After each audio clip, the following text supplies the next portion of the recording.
안녕하세요. 책한민국입니다. 오늘 소개할 책의 제목은 자주 감동받는 사람들의 비밀입니다. 사라 함마르크란스, 카트린 산드베리 공저, 김하영 옮김, 동양북스 편엠입니다. 책값은 15,500원, 총 페이지 수는 297쪽, 초판 일쇄는 2021년 5월 10일입니다. 지은이 소개를 하겠습니다. 사라 함마르크란스, 심리학과 과학, 리더십 분야의 새로운 지식을 소개하는 프리랜서 기자이다. 또한 심리학의 새로운 연구 동향인 긍정 심리학에 대해 소개하는 책, 진정으로 행복해지기의 공저자이다. 첫 책을 출간한 이후에도 어떤 감정이 삶을 행복하게 만드는지 궁금했던 그는 긍정적인 감정 중에서 감동에 주목했고 최신 연구를 찾아 소개하는 기사를 썼다. 그가 쓴 기사는 SNS에서 수없이 공유되며 대중들에게 폭발적인 공감을 얻었다. 그 일을 계기로 감동의 힘을 세상에 더 많이 알리겠다고 생각한 그는 스토리 코치 카트린 산드베리와 함께 감동에 대한 모든 서적과 연구 자료를 읽고 각국의 감동 연구자들을 만나 인터뷰했다. 이 책은 오랜 기간 그들이 추적한 감동의 비밀을 집대성한 책으로 삶의 수준을 한 단계 끌어올렸다는 평을 받으며 스웨덴 전역에 감동의 힘을 퍼뜨렸다. 두 그룹의 학생들이 모종의 실험에 참여하고 있었다. 그들은 1분 동안 각각 나무와 건물을 관찰하라는 지시를 받았다. 그때 누군가가 설문지와 펜을 한아름 안고 학생들 쪽으로 걸어오다가 발을 헛디뎌 펜을 떨어뜨린다. 실험 참가자 여럿이 달려가서 그 사람을 도와주지만 이 역시 실험의 일부라는 사실은 전혀 눈치채지 못한다. 과연 어떤 그룹의 학생들이 더 많이 도와주러 달려갔을까? 아름다운 나무를 올려다보고 있던 학생들이었다. 이들에게는 감동을 경험했다는 공통점이 있었다. 실험 결과 감동을 경험한 사람들은 자신을 작은 존재라고 여기며 자신에게 덜 집중했다. 또한 윤리적인 결정을 내리는 경향이 두드러졌으며 어떤 일에 대해 자신에게 그만한 권리가 있다고 생각하는 특권의식도 내려놓을 줄 알았다. 연구자들은 감동과 친사회적인 행동 사이에 뚜렷한 연결고리가 있다고 판단했다. 감동은 아름다운 것에, 불가능한 것에, 거대한 것에, 또한 자그마한 것에, 그리고 사람들의 인식 범위를 확장시키는 모든 것에 깃들어 있다. 다른 사람들보다 자주 감동받는 사람들은 대부분 다음과 같은 특징이 있다. 더 건강하다, 스트레스를 덜 받는다, 주의 깊다, 더 현명하다, 더 창의적이다, 더 이타적이다, 더 친절하다, 더 관대하다, 더 친환경적이다. 감동은 우리가 삶에 더 크게 만족하도록 만든다. 사람들은 감동하면 잠시 그 자리에 멈춰서는데 이때 자신에게 실제보다 더 많은 시간이 주어진 것처럼 느낀다. 자신의 주변을 더욱 명확하게 파악하게 되며 항상 정답을 선택할 필요는 없다고 생각하게 된다. 여러 연구에서 이러한 경험이 신체의 염증을 줄여준다는 사실도 입증했다. 감동은 단순히 노을을 바라보며 넋놓고 있는 게 아니다. 치유, 공감, 유의미함, 소속감으로 나아가는 것이다. 인간은 평균적으로 일주일에 2~3번은 감동한다. 일상 속에서도 충분히 감동할 수 있다. 사람이라면 모두 감동을 느낄 수 있는 몸을 갖고 태어난다. 어떻게, 어디에서 느끼는지는 오직 자신만이 알 수 있는 몸을 갖고 태어난다. 현대인은 무언가에 사로잡혀 있을 만큼 오래 멈춰 서 있지 못하고 자신의 삶을 살아가느라 급급하다. 현대인은 깨어있는 시간의 3분의 1을 휴대폰을 들여다보는데 사용하고 있다. 사람들은 예술이나 음악을 즐기거나 주말에 자연 속에서 시간을 보내기보다는 무언가를 소비하는 데 시간을 보내느라 바쁘다.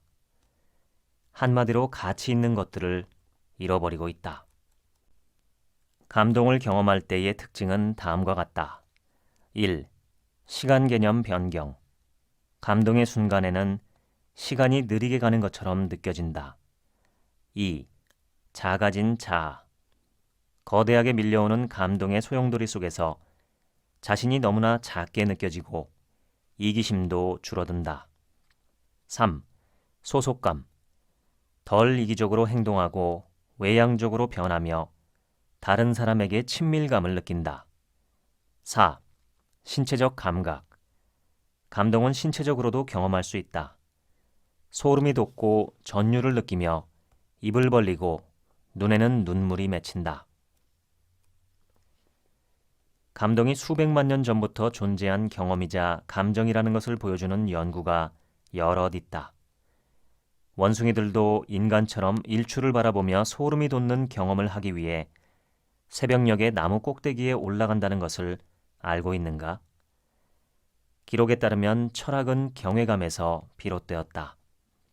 감동을 하면 시간과 공간에 대한 감각을 잃게 되며 자아에 덜 사로잡혀 자신을 잊고 세상을 선하고 아름다우며 바람직한 것으로 인식하게 된다. 또한 수용적이고 겸손해지며 양극단을 오가는 감정을 비롯해서 반발하는 감정이 사라지거나 해소되고 스스로 운이 좋거나 행복하거나 영예롭다고 느끼게 된다. 많은 연구자들이 경외감의 20에서 25% 정도가 부정적인 경험, 즉 두려움에서 기인한다는데 의견을 같이 한다. 연구자들은 이를 경외감의 어두운 측면이라고 부른다. 히틀러 같은 지도자의 연설을 듣는 것, 폭파로 폐허가 된 풍경을 보는 것, 폭풍 후에 한가운데 서 있는 것 등이 이러한 경험의 예이다. 시오타 부교수의 이론에 따르면 감동의 주된 기능은 사람을 움직이게 하는 것이 아니다. 오히려 감동은 사람을 멈춰 세우고 휴식을 취하게 만든다. 감동을 경험하면 신체는 자동으로 반쯤 멈춰선 상태가 된다는 사실이 모든 연구 결과에서 드러났다. 시오타 부교수는 이런 상태를 자동화된 마음 챙김이라고 이름 붙였다. 시오타 부교수는 감동이 새로운 인지적 사고의 문을 열어준다고 보았다. 잠시 신경계를 멈춰 세우면 뇌의 다른 부분에 접근할 수 있다는 것이다. 사고 회로를 바꿀 기회를 얻는 셈이다. 감동은 자기 자신에게 질문을 던지고 새로운 기회와 새로운 무언가를 발견하게 해준다. 감동은 우리가 전에는 알지 못했던 것들을 인지하고 학습하거나 탐구하도록 만든다. 감동을 경험한 사람들은 대체로 좀 더 건강하고 스트레스를 덜 받는다. 그리고 현명하고 창의적이며 덜 이기적이고 친절하고 관대하다. 그뿐만 아니라 자신에게 더 많은 시간이 주어졌다고 느끼며 환경을 의식한 결정을 내린다. 감동에는 9가지 힘이 있다. 1. 염증 완화. 몸 안의 염증이 사라진다. 강렬한 빛깔의 저녁 노을과 반짝이는 무지개에 몸의 염증을 치료하는 치유력이 있다면 어떨까? 여러 연구에 따르면 실제로 그럴 가능성이 있다. 타액 테스트 결과에 따르면 긍정적인 감정, 특히 감동을 자주 경험한 사람일수록 세균에 맞서 싸우는 단백질의 인터류킨 수치가 낮았다. 인터류킨은 백혈구에서 발견된 사이토카인이라는 물질인데 이 수치가 높을수록 체내에 염증이 더 많고 적을수록 염증이 더 적다. 사이토카인은 신체의 면역체계를 활성화하라고 지시하는 호르몬 전달자이다. 신체가 스트레스를 받을 때 더욱 활성화되며 공격받는 부위로 세포를 보낸다.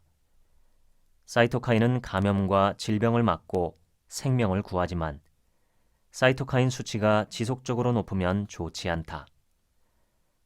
연구자들은 감동, 매혹, 아름다움이 건강한 사이토카인 수준을 만들며 이러한 감정을 경험하기 위해 우리가 하는 행동, 즉 자연 속에서 거닐기, 음악에 푹 빠져들기, 예술 감상하기가 우리의 건강과 기대 수명에 직접적인 영향을 미친다는 사실을 밝혀냈다. 감동을 경험하면 전율을 느끼고 소름이 돋는다. 가슴 속에서 무언가 따뜻한 것이 퍼져나가는 느낌도 든다. 데커 켈트너 교수는 이 느낌이 미주신경이 활성화되었다는 신호라고 말한다. 미주신경이 활성화된 긴장 상태라면 대체로 건강하다는 뜻이기 때문에 이는 중요하다. 미주신경은 인간 몸에서 가장 긴 신경이자 실질적으로 뇌와 여러 중요한 장기를 한데 묶어주는 8만 개로 이루어진 하나의 신경망 뭉치다. 미주신경은 목부터 심장, 폐, 위, 장에 이르기까지 온몸에 걸쳐 뻗어 있다. 수많은 신경망을 이용하여 신체의 상태를 계속 점검하는 일종의 커뮤니케이션 센터이다. 미주신경을 활성화하면 체내 염증 수준을 대폭 낮출 수 있다. 일반적으로 미주신경은 긴장 상태라고 말한다. 미주신경의 긴장 상태가 높을수록 몸의 상태는 좋은 셈이다. 다양한 방식으로 미주신경을 활성화하면 오히려 신체의 긴장은 풀어지며 스트레스 수준도 감소한다. 노래 부르기, 요가, 명상, 심호흡, 얼음 목욕, 운동 등은 미주신경의 긴장 상태를 높이는 데 효과적이다. 2. 스트레스 감소. 삶의 문제가 사소해진다. 스트레스와 감동의 상관관계를 한마디로 정리하면 스트레스를 받으면 염증 수준이 높아지지만 감동을 느끼면 이를 낮출 수 있다이다. 3. 시간 증가. 더 나은 결정을 내릴 수 있다. 감동을 통해 시간 개념이 바뀔 수 있다. 연구자들은 감동을 경험한 사람이 지금 이 순간에 온전히 존재하는 경험을 한다는 기존 연구에서 출발했다. 감동은 지금 이 순간에 빠져들게 만드는 감정이다. 그게 감동의 장점이다.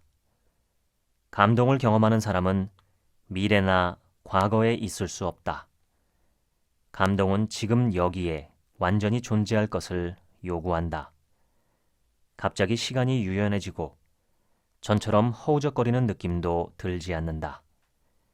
대신 시간이 확장되는 기분일 것이다. 4. 학습 능력. 지식을 적극적으로 습득한다. 1990년대 말에 경험이 풍부한 의사들을 대상으로 가상의 병을 앓고 있는 사람에게 진단을 내리게 하는 실험을 진행했다. 의사들은 세 그룹으로 나뉘었다. 첫 그룹은 학술지를 읽으면서 환자를 진료할 준비를 했고, 두 번째 그룹은 긍정적인 느낌을 주는 뭔가를 경험했다. 세 번째 그룹은 완전한 통제 그룹으로서 아무런 준비도 하지 않았다. 진료에 임했을 때 어떤 그룹이 가장 빠르게 올바른 진단을 내렸을까?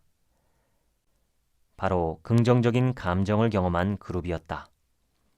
이 그룹은 다른 그룹보다 2배가 창의적이었고 속도도 빨랐다.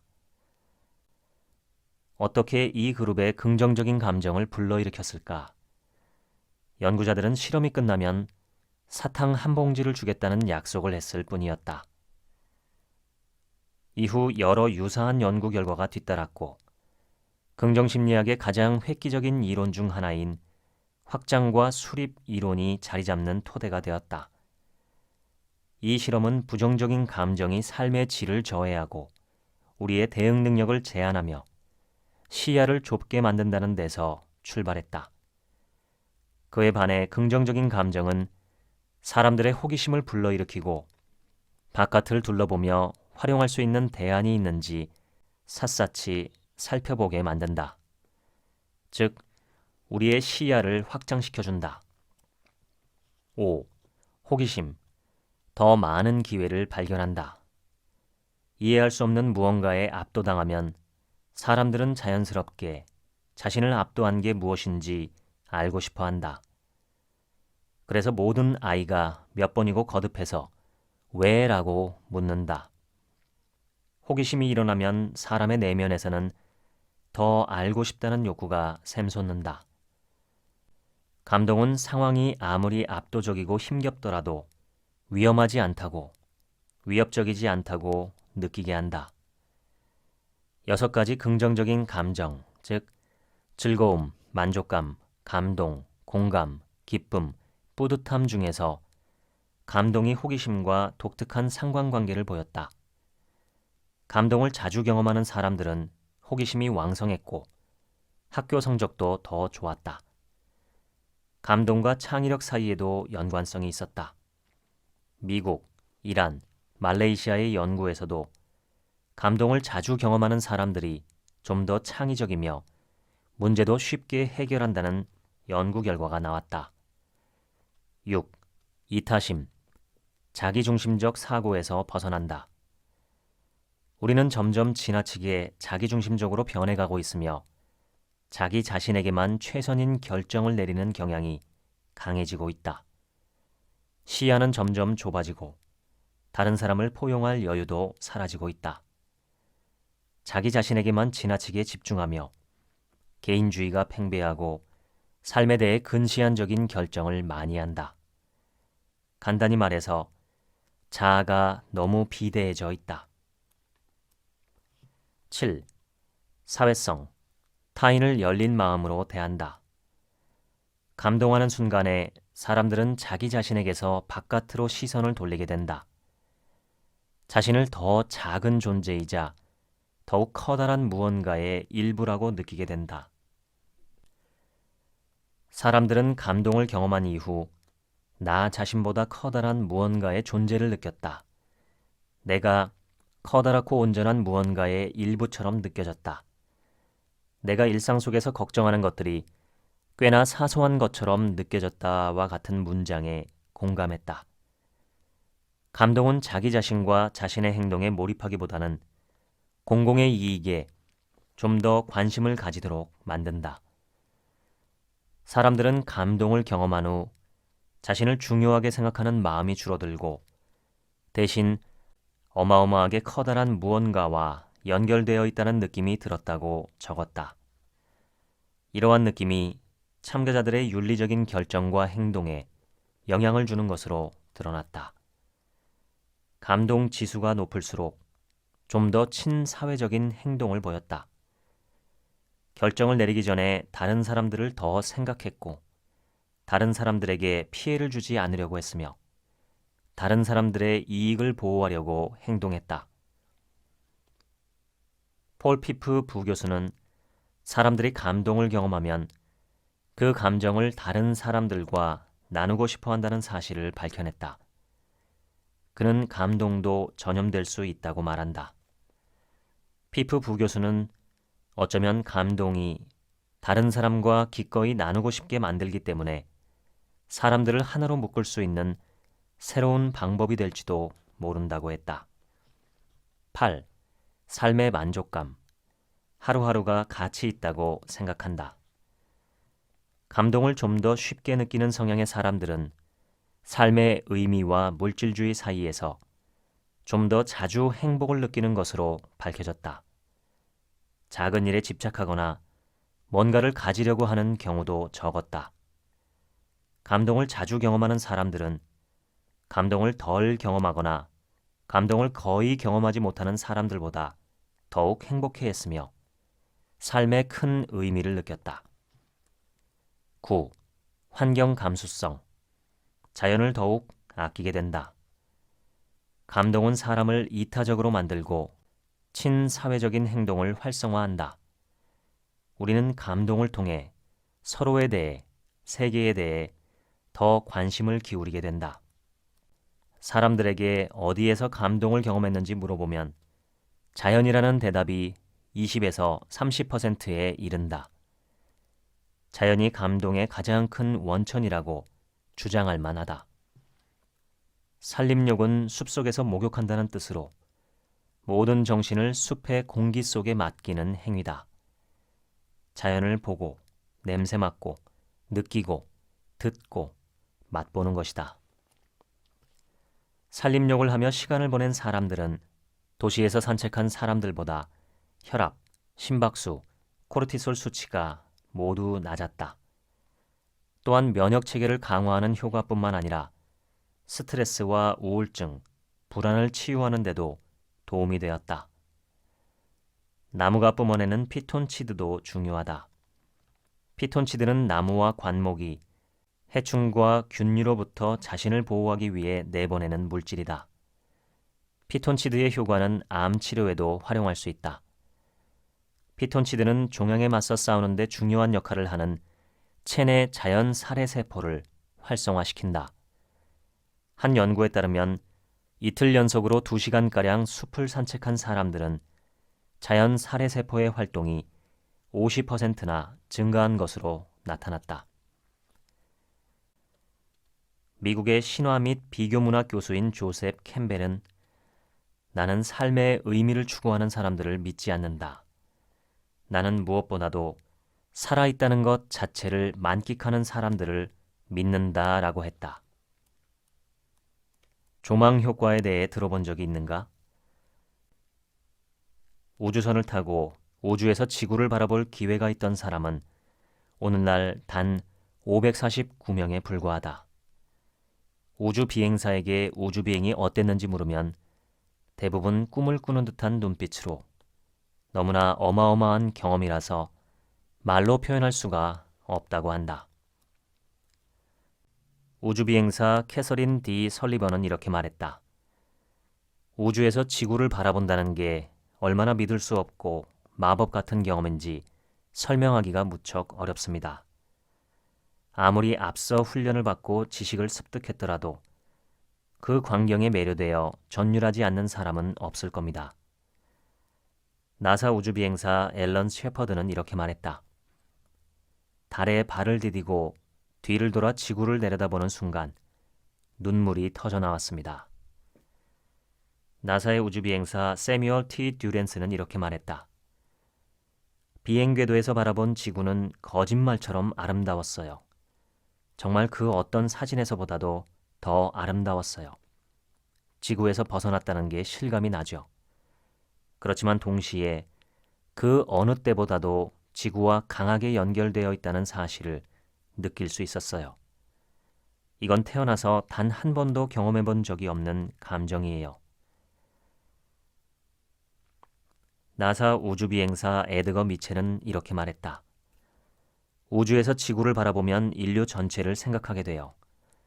나 자신이 아니라 세상을 좀 더 이롭게 하려면 어떻게 해야 하는지를 고민하게 되죠. 저 바깥에서, 달에서 보면 국제정치는 정말 시시하기 짝이 없어요. 정치인의 목덜미를 잡고 한 40만 킬로미터 바깥으로 끌어내서는 저걸 보라고 개자식아 라고 말하고 싶어지죠. 우주 비행사들의 경험에는 감동을 정의하는 구성 요소 2가지가 모두 들어있다. 첫 번째는 받아들이기 어려울 정도의 거대함 앞에 서는 것이고, 두 번째는 기존의 경험으로는 이해하거나 파악하기 어려운 무언가를 받아들이는 것이다. 여러 연구자들이 삶의 향배를 결정짓는 사건과 의식이 사람들에게 감동을 불러일으킨다는 사실을 밝혀냈다. 많은 실험 참가자는 탄생과 사망, 결혼 등에서 개인적으로 경이로움을 경험했다고 이야기했다. 실험 참가자 중에 한 명은 출산 직후 전과는 전혀 다른 사람이 되었습니다 라고 말했다. 애플의 창업자인 스티브 잡스는 자택 침대에 누워 가족들에게 둘러싸인 채 눈을 감았다. 뉴욕타임스에 실린 그의 부고에서 여동생 모나 심슨은 잡스의 마지막 말이 와, 우와, 우와, 와, 우와였다고 기술했다.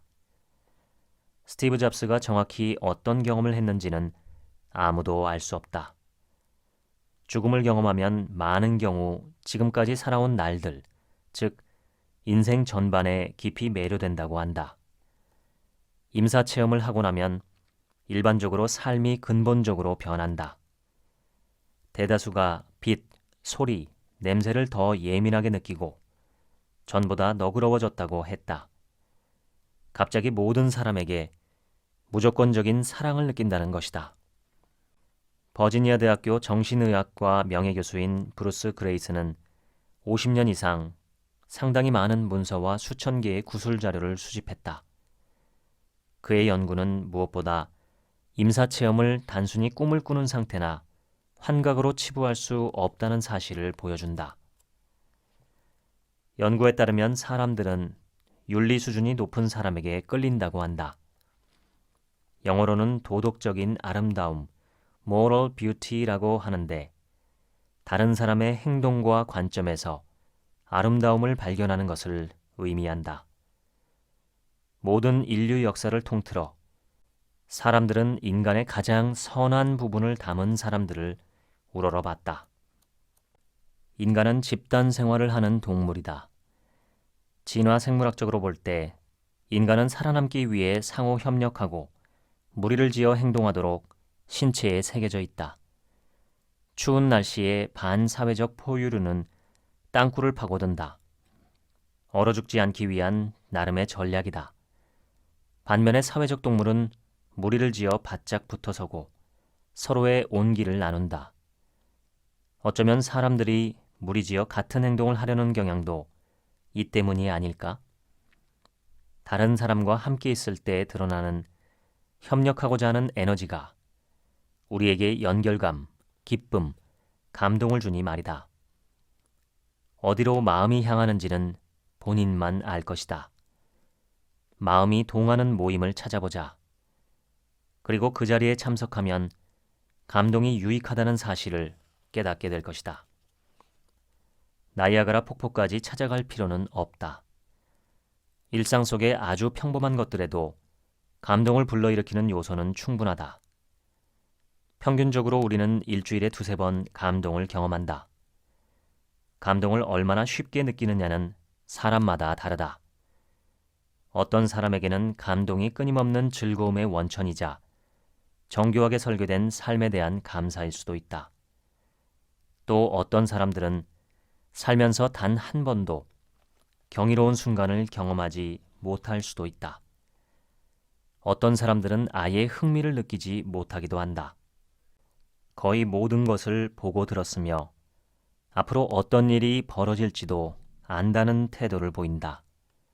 이미 가봤고 해봤다는 것이다. 근육 운동을 하는 사람들은 매일 같은 훈련을 해서는 근육을 키울 수 없다는 사실을 알고 있다. 이미 할 수 있는 것 너머를 적극적으로 추구하며 세상에 대한 태도와 세상을 바라보는 눈을 바꿔보는 것이다. 기본적인 태도를 바꿔서 모르는 게 있을 거라고 생각해보자. 호기심을 유지하는 또 다른 방법에 마음 챙김이 있다. 즉, 평가하지 않고 주의를 기울이는 것이다. 지금 일어나는 일에 주의를 기울이면서 동시에 호기심을 가지고 개방적이고 수용적인 태도를 보이도록 훈련하는 것이다.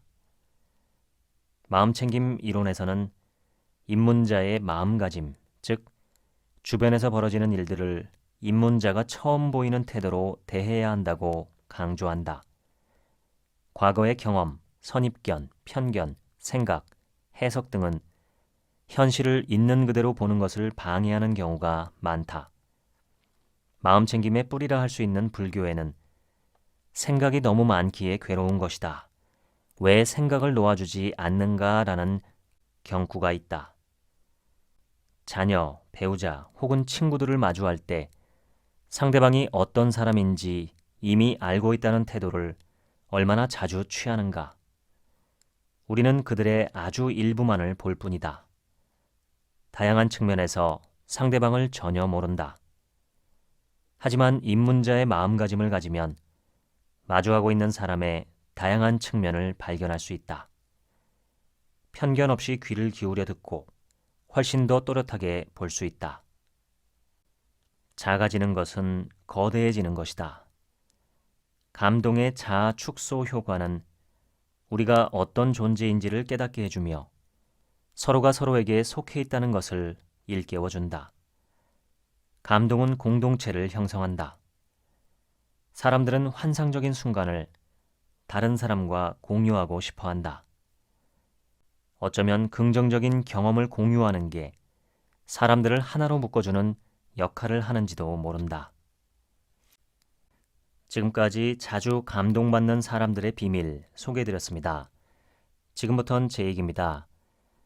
최근에 제가 가장 큰 감동을 받은 것은 연극 공연을 할 때였습니다.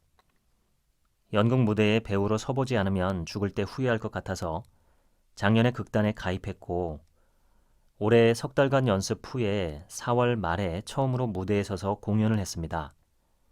공연 직전까지도 심신이 너무 힘들어서 공연 후에 즉시 극단을 탈퇴하려고 마음먹었습니다. 그런데 1회 공연 때 무대에 처음 나서는 순간 어둠 속에 앉아있는 관객들을 보았습니다.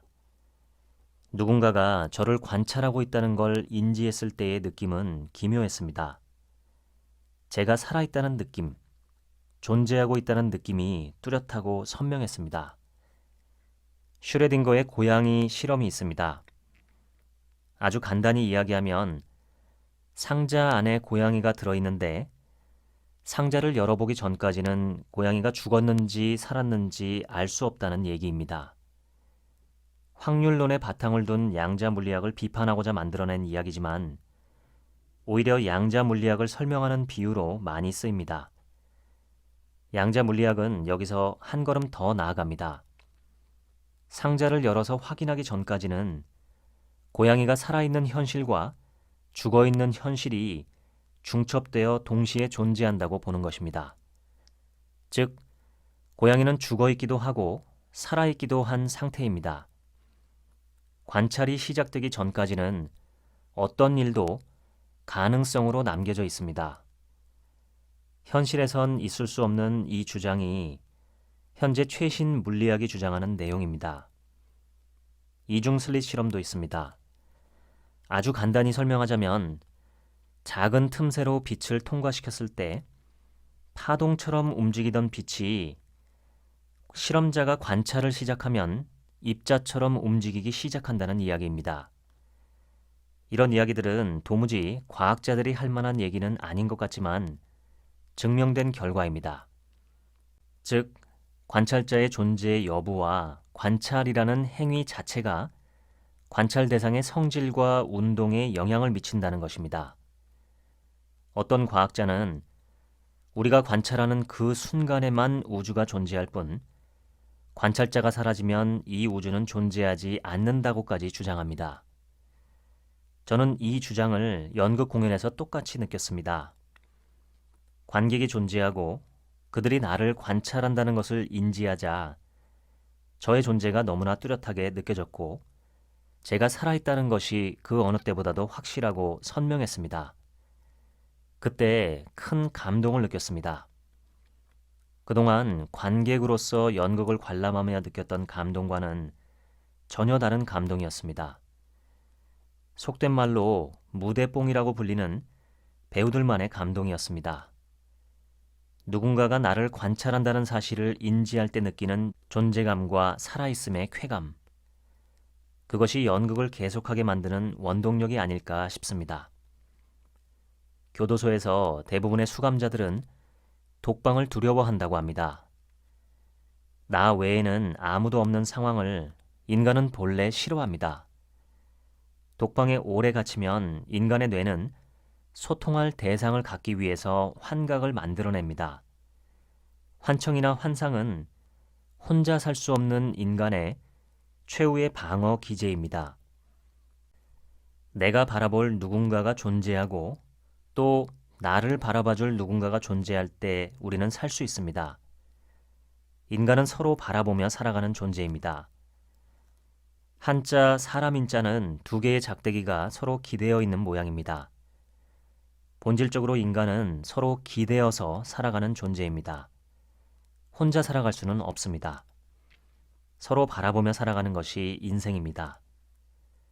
이 책의 감동의 원천으로 크게 자연과 인간과 예술 이렇게 세 개가 나와 있습니다. 물론 그중 압도적인 게 자연이죠. 저는 7, 8년 전쯤에 어느 새벽 아침 버스를 타고 한강을 건너던 중에 엄청나게 많은 새들이 한강 위를 날아가는 것을 본 적이 있습니다. 눈을 의심할 정도로 많은 수의 새들이었습니다. 재난 영화 같은 데서나 보던 동물의 대규모 이동 같은 새들의 이동이었습니다. 저는 그때 남에서 북으로 한강을 건너고 있었는데 새떼들은 작은 그룹과 큰 그룹 등 여러 수많은 그룹으로 뭉쳐서 서쪽에서 동쪽으로 날아가고 있었습니다. 생전 처음 보는 대규모 새떼의 모습은 공포스럽다고나 할까, 경이롭다고 할까요? 말로 형용하기 힘든 동시에 무언가 거대한 자연의 움직임을 보는 듯 감동스러웠습니다. 그 모습을 다시 보고 싶어서 같은 시간대에 여러 번 버스를 타고 한강을 건넜지만 그 뒤에는 한 번도 보지 못했습니다. 유일하게 비슷한 모습은 아쿠아리움에서 볼 수 있는 물고기들의 군무입니다. 그들의 환상적인 모습을 2, 30분 서서 쳐다보다 보면 나중에는 그 유리의 굴절 때문에 멀미가 납니다. 멀미가 없는 아쿠아리움이 있다면 하루 종일이라도 볼 수 있을 것 같습니다. 우주에서 지구를 바라볼 때 느껴진다는 엄청난 경외감, 즉 조망 효과는 꼭 한번 경험해 보고 싶습니다. 2, 30년이나 3, 40년 후에는 일반인들을 대상으로 하는 적정한 가격의 우주 여행이 상용화되지 않을까 싶은데 그때 꼭 가보고 싶습니다. 예술을 감상하는 것도 좋습니다. 가만히 작품을 들여다보고 있으면 작가의 마음이 비춰지는 듯 합니다. 제게 뭐라고 말을 거는 느낌이기도 하고 저의 대답을 기다리는 듯 하기도 합니다. 인간에게 가장 큰 감동을 주는 것은 뭐니 해도 자녀를 낳았을 때가 아닐까요? 22년 전에 아들을 처음 보았던 병원 대기실에서 있었던 일은 지금도 선명하게 기억을 하고 있습니다. 수술 후에 아내가 실려 나올 때의 모습, 젊은 간호사가 아기를 함부로 휙휙 돌려대며 보여주던 모습에 속으로 굉장히 화가 났던 제 모습, 벌겋게 달아오른 얼굴에 눈을 감고 쌕쌕 숨을 쉬던 아들이 제가 이름을 불러주자 눈을 번쩍 뜨던 모습, 그 모습을 아내에게 보여주려고 아직 마취해서 다 깨지 못한 아내를 큰 소리로 부르자 반의 반도 뜨지 못한 눈으로 희미하게 웃던 얼굴. 아마 자녀를 낳아보신 분이라면 다 동감하실 겁니다. 저는 다시 태어날 수 있다면 반드시 여자로 태어나고 싶은데 아기를 낳는 경험을 해보고 싶기 때문입니다. 아기를 낳은 사람만이 느낄 수 있는 그 표현 못할 경외감, 기쁨을 느껴보고 싶습니다. 그것이 인간이 느낄 수 있는 가장 큰 기쁨 중에 하나라고 하는데 남자는 그것을 느끼지 못하는 운명이죠. 감동을 느끼는 삶은 행복합니다. 감동은 마음먹으면 언제 어디서든 느낄 수 있습니다. 감동하는 삶을 살아가시면 좋겠습니다. 지금까지 자주 감동받는 사람들의 비밀 소개해드렸습니다. 감사합니다.